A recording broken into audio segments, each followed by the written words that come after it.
Thank you, Sean, and thank you for your welcome. It's great to be back in Manchester. It's my ancestral home, and the last time I lived here, 2001, I was finishing my PhD, which was on human error and what we might call failures of work as done. In this talk, I'm going to reverse the perspective a little bit and talk about work from the other side of the lens, from the blunt end rather than the sharp end. And I'm going to talk about some fallacies of work as imagined. This is a quote from Sir Robert Francis, given to Sean in an interview a couple of years ago, where he said, "I feel there's an ever-increasing disconnect between what's nationally sometimes said to be going on and what people on the ground feel or see is going on." That disconnect is the place where I do quite a lot of my work, in working with frontline specialists, with managers, with CEOs and directors. And it's a space in which I spend quite a lot of time talking to people about why it is that there's a gap between work as imagined and work as done. So work as imagined is a term that we use to describe work as other people imagine it. So I'm guessing that many of you are frontline specialists, so some of you will be nurses and doctors. Others, like me, will be more working at the blunt end in design or in management and so on. So work as imagined is what other people think that you do. It's what people like I think that you do. The thing is with work as imagined is it's simplified. And because I don't understand very well the work that you do, people like me, and also managers and people much more senior than me, will rely on stereotypes about what you do. Maybe based on their experience, because maybe once upon a time they were a nurse or a doctor. And then we have work as done, which is the real deal. This is what really happens. So this is real work, real activity. I spend a lot of time observing work as done, both in real environments and in simulated environments. And to some extent, as you can see in this graphic here, it looks messy, but in fact, work as done is very adaptive.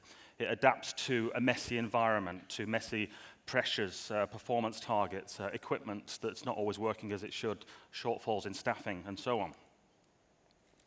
So this is a framework that I will use for the talk, starting at the bottom to look at how we think about work, how we think about safety and systems, going up to how we design and implement based on how we think, and then how we work, which is influenced by how we design and implement systems, and then finally what happens in terms of outcomes. So you can see that there's an influence going from how we think to how we design to how we work to what happens. And similarly, there's an influence in the other way. So when something happens, especially when something bad happens, an unwanted event, it influences how we work, influences how we talk about work, how we design and implement for work, which influences how we think again. That's the framework that I'll use for the rest of this talk. But the problem is that very often in safety, in my profession, we tend to stick to the top of this pyramid, and we don't look very often below what happens. So much of our work is triggered by what happens, especially by something like an accident or an incident. That's the trigger for much of our work. We don't necessarily spend an awful lot of time below that level at the top of the iceberg there. So let's look at some fallacies first about why things go wrong and right. So we're at the top of the iceberg here. So there's two fallacies that I want to talk about, and one is the fallacy of difference, which is a fallacy that somehow safe outcomes and unsafe outcomes are fundamentally different. And the second is the fallacy of the first story. So I'll go through both of these. The fallacy of difference was not expressed as such, but it was described in a book by Charles Perrow, an American sociologist, in 1984, in his book Normal Accidents. And he said that we explain the unusual event by evoking the usual and proclaiming it to be different, when of course it is not, which is counterintuitive. And he went on to say that instead it's the obscure, accidental, and even random concatenation or combination of normal disorders that produces a great event that we assume must have had great causes. So we somehow see that failures, which are interesting to us because they're a violation of expectation, we somehow see that failures are fundamentally different. This view was expanded a little bit in 1988 by friends of mine, Richard Cook, David Woods, and Charlotte Miller, in a report done based on a workshop with quite a huge number of clinicians and patient safety specialists. They concluded from the workshop something similar, which was that success and failure are derived from the same sources, that bad events are not separate phenomena that can be eliminated by the use of some managerial or technological tool. Again, it presents us with a problem, because the way that we approach safety very often is via managerial and technological tools, and we have these slogans such as zero harms that we aspire toward. They went on to say that safety is an emergent property.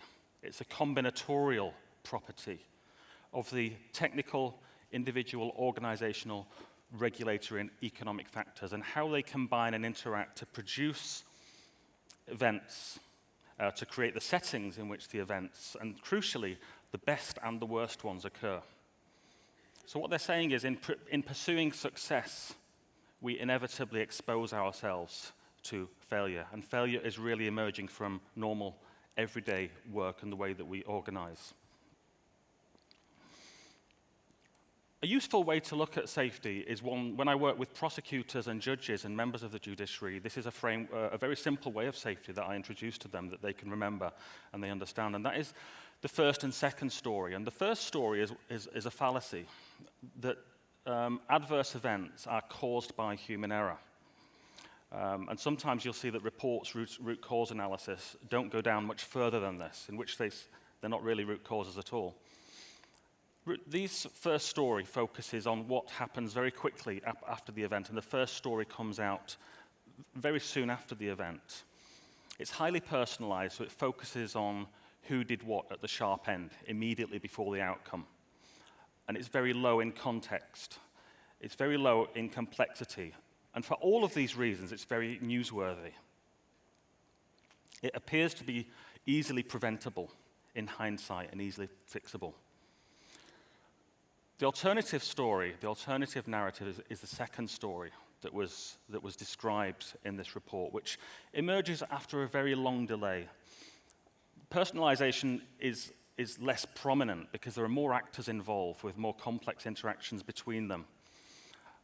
There's higher context in this story, and it's more complex. And for all of those reasons, it's less newsworthy. Most newspapers, most journalists would not be interested in it, except for perhaps Sean, for instance, or publications such as The New Yorker, long-form journalism. And there's no easy prevention or remediation. And what you do to remediate may well have adverse consequences. Let's move on to some fallacies about the nature of work. So now we're second down in our diagram. The first one is what I would call the mind projection fallacy. A similar fallacy is sometimes called the psychologist fallacy, but this is a fallacy that expresses that how we think about work is the actual reality.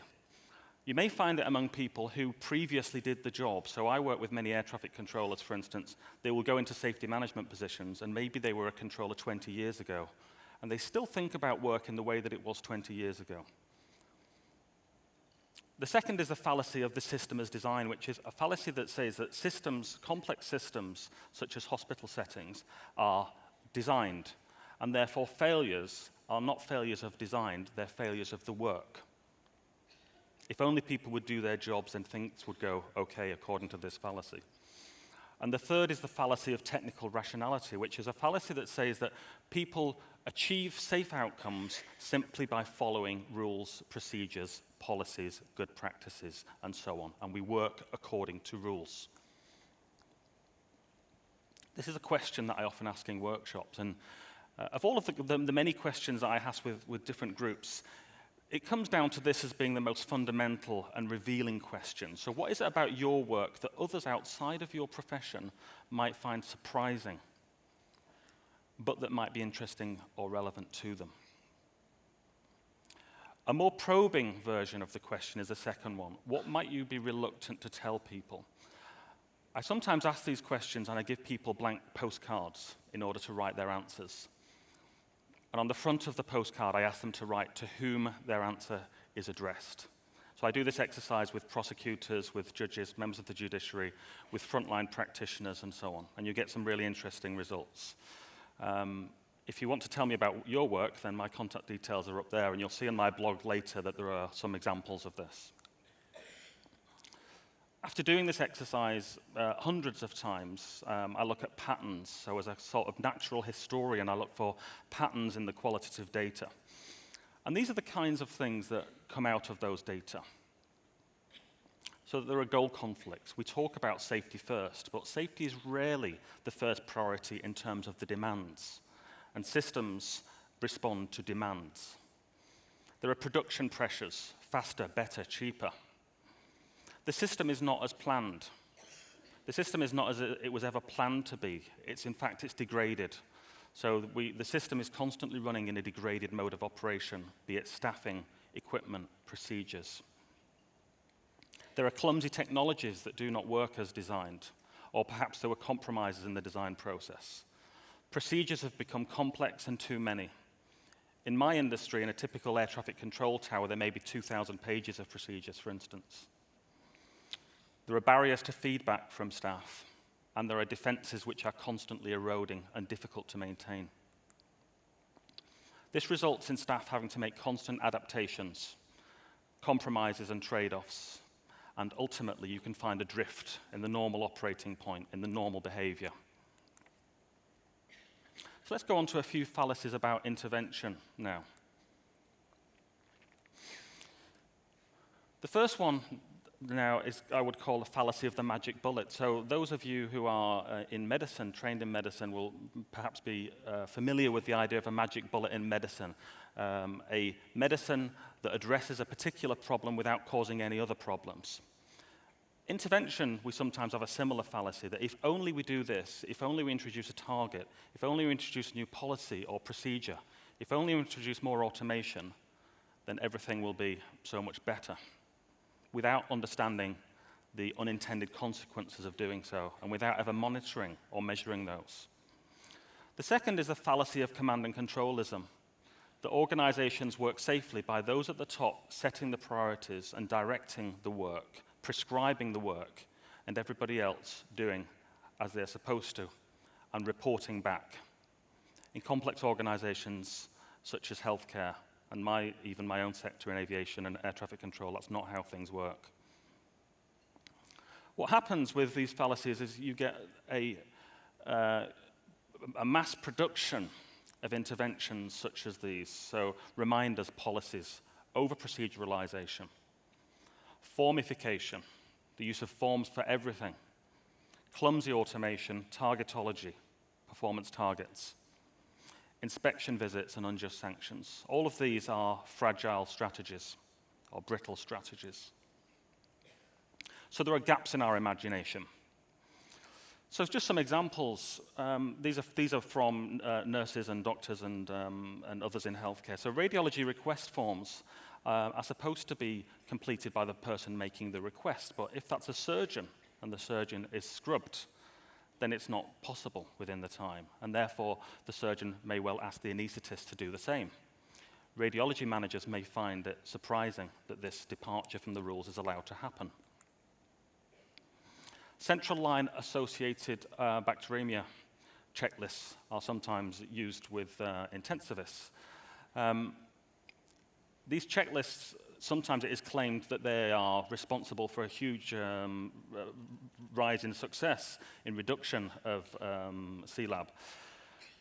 In fact, what's been found is that many of these checklists are often done after the procedure.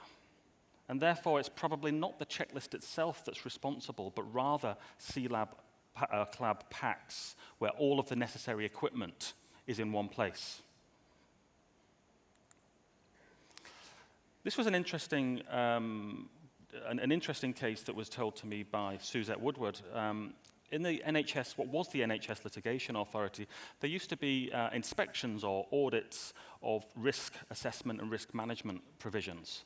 Based on these, and based on these audits of documentation, training records, and so on, hospitals would be assigned a rating of 1, 2, or 3, depending on how mature they were.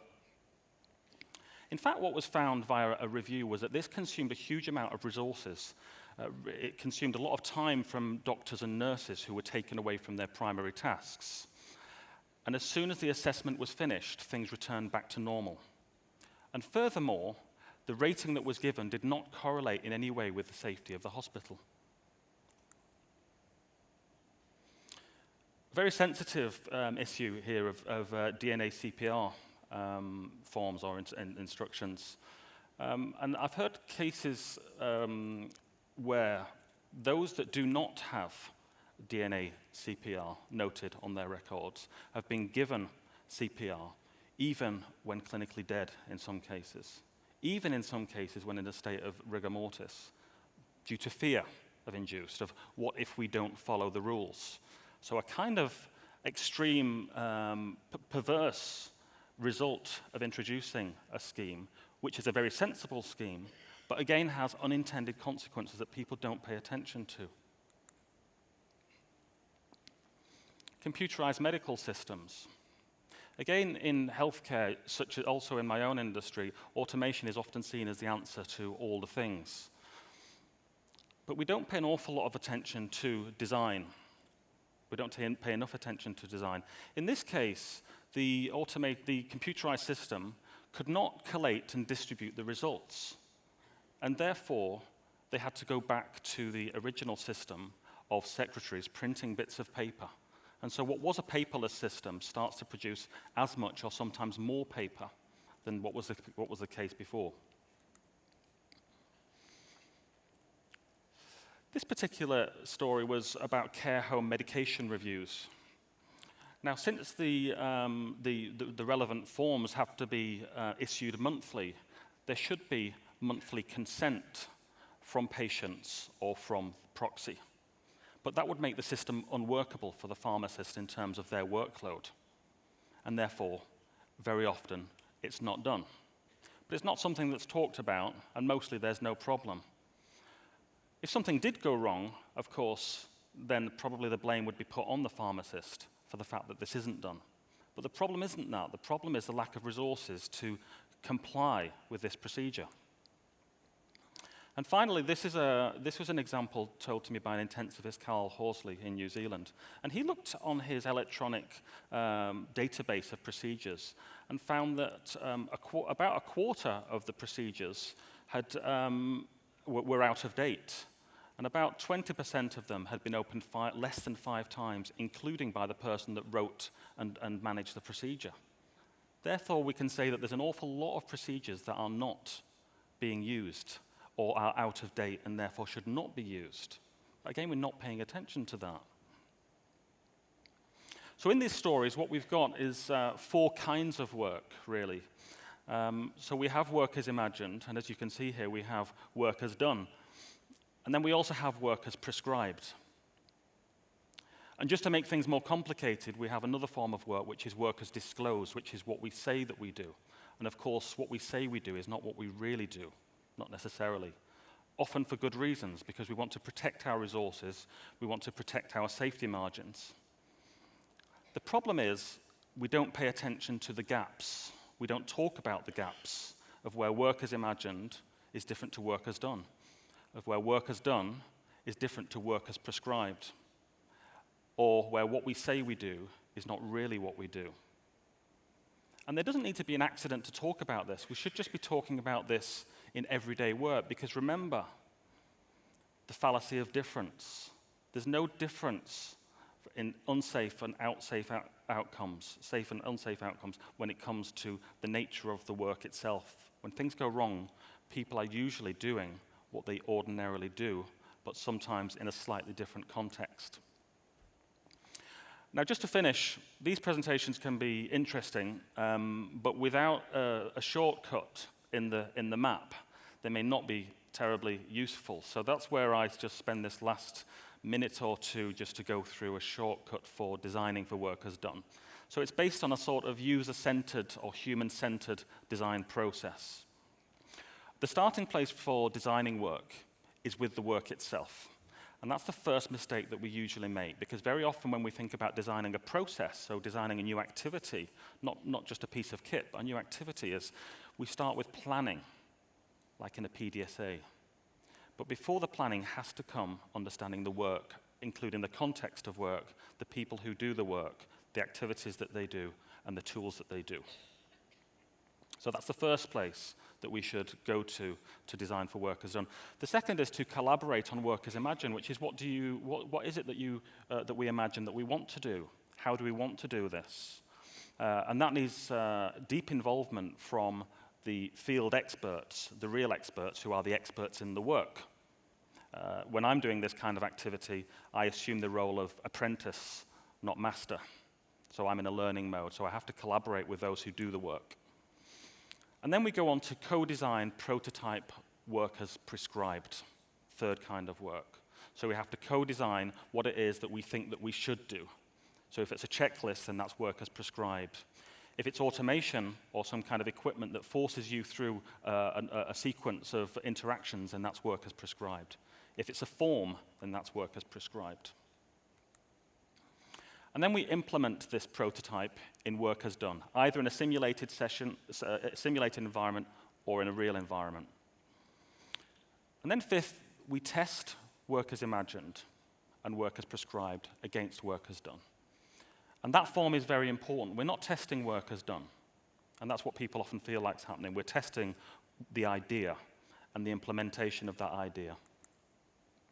And we repeat the above until the gap between work as imagined, work as prescribed, and work as done is acceptable. And then finally, we monitor that gap. Now, the thing is, even if you don't get involved in this process, you can at least ask which of these activities was not done. And then you can start to understand why it might be that something does not achieve its ends. And I'll end it there. Thank you very much.